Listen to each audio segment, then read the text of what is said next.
आत्मीय भाइयों और बहनों, आपको पुस्तक भावी पीढ़ी और उसका नवनिर्माण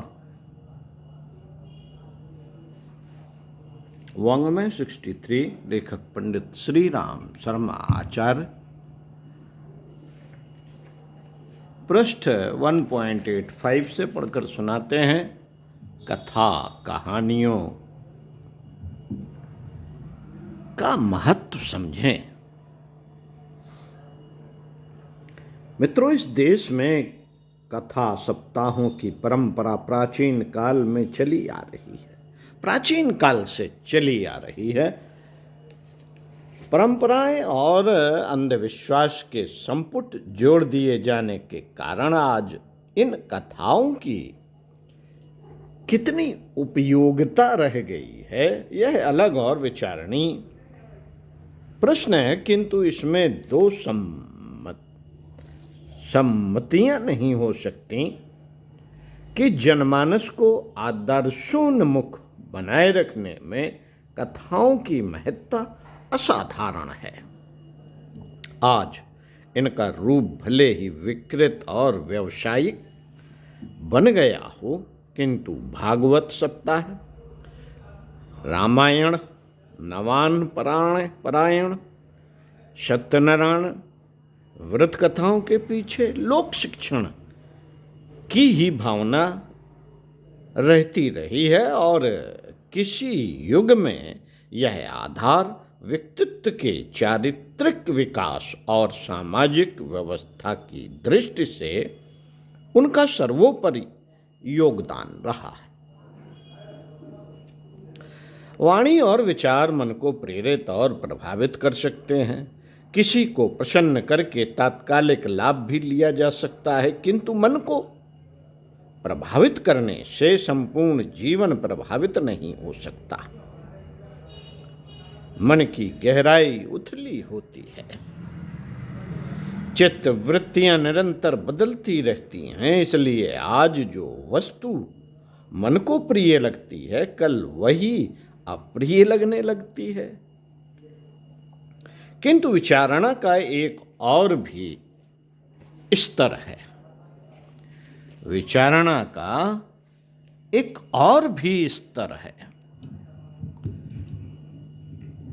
मित्रों, वह स्तर क्या है? विचारणा का एक और भी स्तर है जिसे अंतःकरण या भाव संवेदना कहते हैं। यह मानवीय अस्तित्व की गंभीर इकाई और स्थिर तत्व है। अंतःकरण में जड़ जमा लेने वाले संस्कार परिस्थितियों के दबाव में भी बदलते, झुकते और टूटते नहीं। राज वैभव त्याग कर ईश्वर दर्शन के लिए तप करने वाला बालक ध्रुव विचारों का नहीं, भावनाओं से बना था।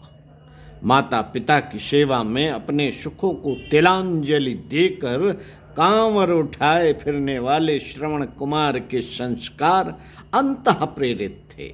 देश के लिए हंसते हंसते शहीद हो जाने वाले राम प्रसाद बिस्मिल, भगत सिंह, चंद्रशेखर आजाद और राजगुरु संवेदनशील व्यक्ति थे। जून ऑफ आर्क, कैसा वियन का और पंपई के प्रहरी ऐसे ही व्यक्ति थे जिनके कर्तव्य अंतःकरण का स्पर्श करते थे। इसलिए प्राचीन काल से हमारी पारिवारिक परंपराएं, शिक्षा पद्धति, सामाजिक व्यवहार सभी में भाव संवेदनाओं को उच्च स्तरीय स्थान प्रदान किया गया था। इन संवेदनाओं को उभारने में कथा साहित्य की प्रधान भूमिका रही है। आज सिनेमा ने इनकी लोकप्रियता प्राप्त कर ली है। उसका भी आधार यही है कि कथा के माध्यम से मर्म स्थल का स्पर्श किया जाए।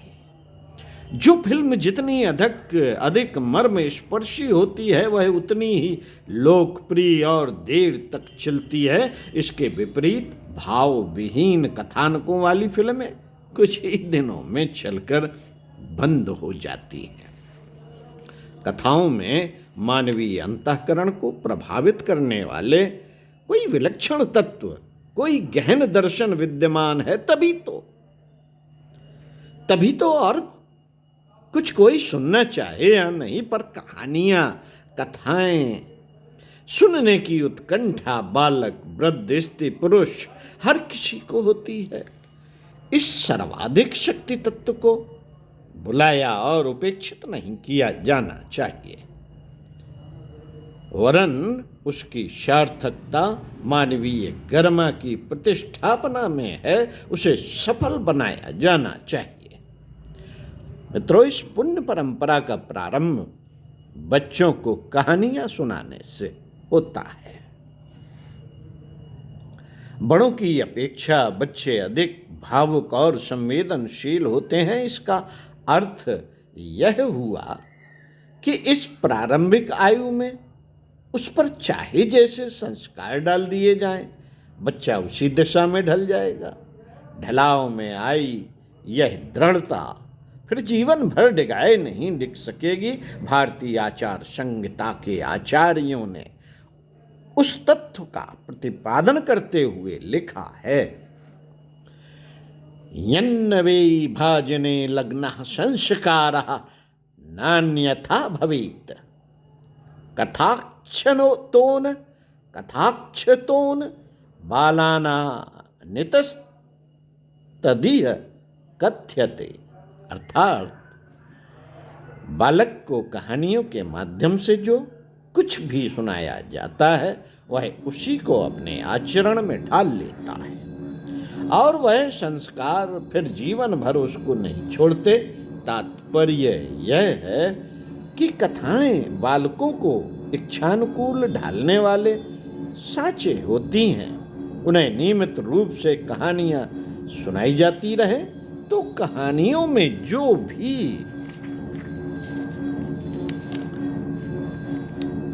अच्छी बुरी आदर्श, प्रेरणाएं और प्रभाव मुखर होंगे, बच्चा उन्हें ही ग्रहण करता चला जाएगा।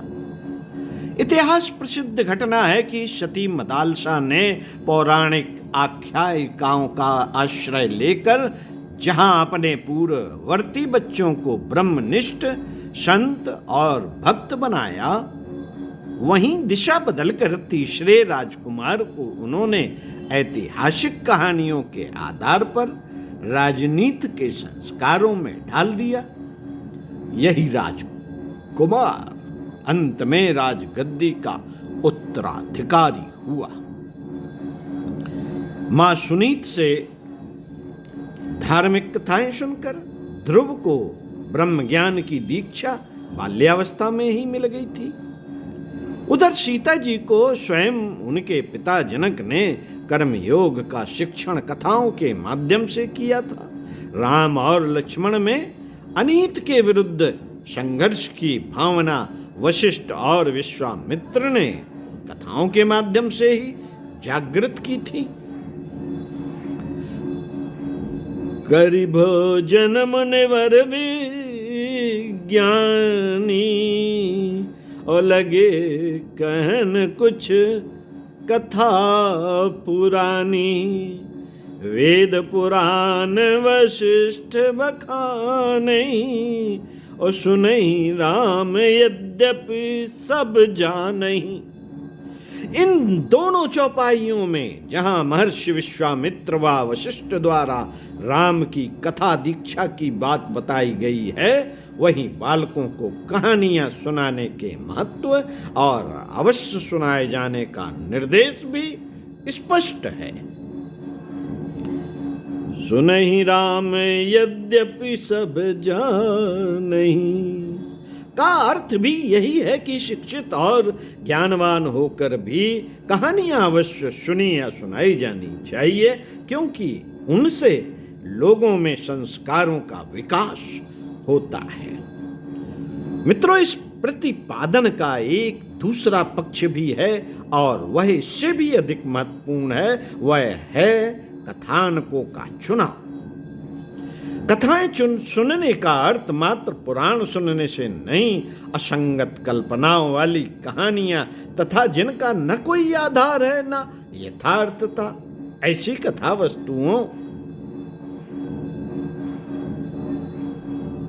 से लाभ के स्थान पर हानिकारक प्रभाव अधिक होते हैं। बंदूक की गोली में आत्मरक्षा भी हो सकती है, आत्महत्या भी। रस मनुष्य को जीवन भी दे सकते हैं, पर विकृत होने पर वही प्राण तक हरण कर सकते हैं।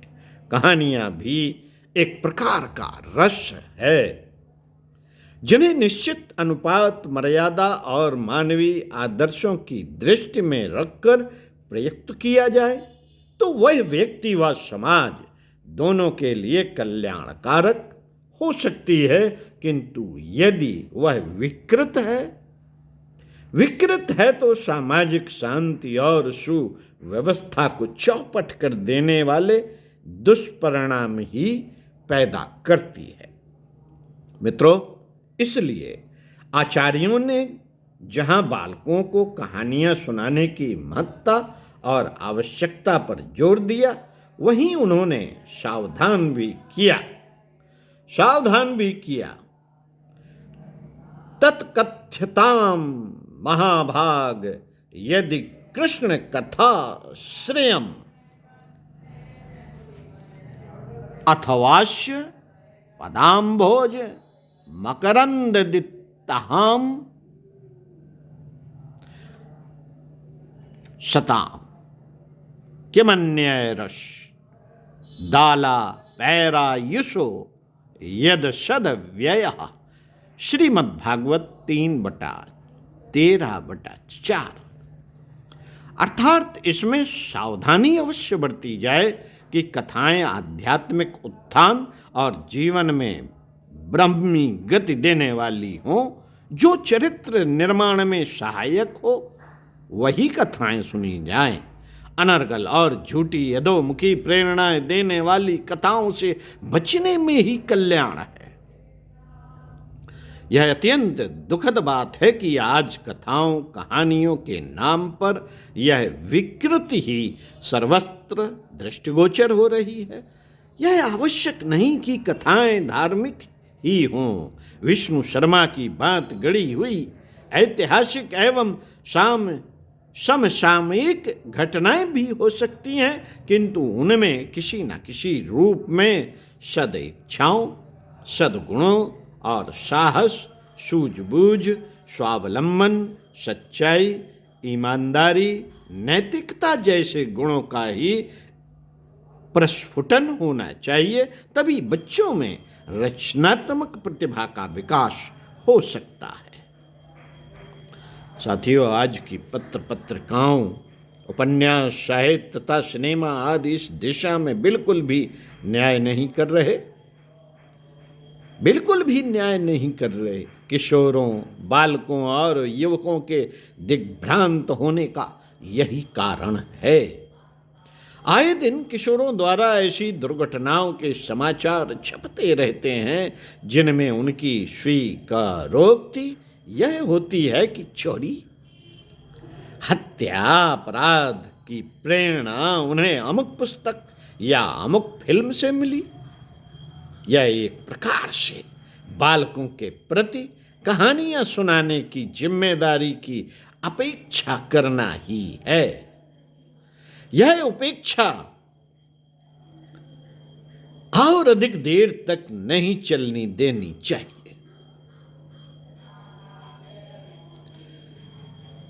यह एक प्रकार से बालकों के प्रति कहानियां सुनाने की जिम्मेदारी की उपेक्षा करना ही है। यह उपेक्षा और अधिक देर तक नहीं चलनी देनी चाहिए।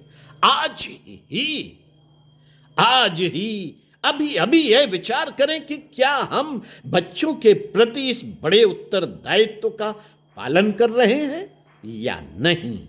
यदि नहीं तो यह कर्तव्य अभी से पालन करना प्रारंभ करें। पंडित श्री राम शर्मा आचार्य इसी क्रम में आपको अगले वीडियो में पढ़कर सुनाएंगे। इसी पुस्तक से बच्चों को कहानियाँ ऐसे सुनाएं। तो सुनते रहिए कुछ अच्छा और पढ़ते रहिए कुछ अच्छा। ओम शांति।